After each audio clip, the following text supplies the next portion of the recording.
Okay, and welcome back to video 2 in our Python Minecraft coding bootcamp. Basically what we're going to look to do here is set up a world that we will regularly use throughout the bootcamp to test some of our code.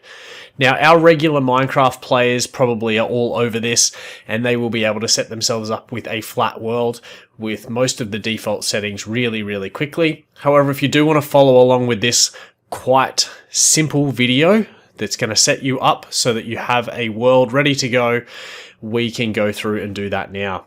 So jumping back across here into our Minecraft Education Edition, the first thing we're going to do here is obviously make sure that we're logged in, and then we're going to click the play button there.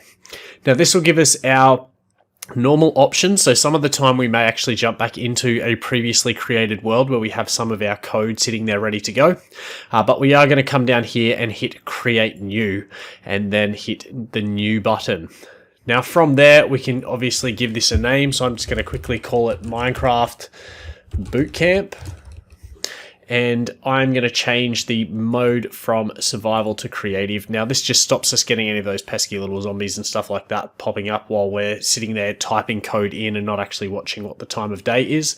And from there we can go down and make some changes. So the main change that we need to really make here is in our world type, we want to change it from infinite to flat, which is just going to give us all grass pixels that we can work over and build our code on.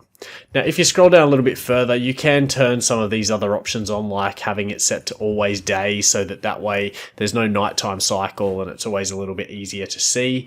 But basically from there you can change any of these options as much as you like. Last thing we need to do so that we can get this thing on the road is come over here to the play button. We are going to click play, and then basically our world is going to be generated by Minecraft, and you'll see that from here we now just have a nice big flat open space. There are a few like animal spawns and stuff like that we can see off into the distance, but that's basically it. Nice and simple, world created, all done, well done. Let's move on to the next video where we start coding.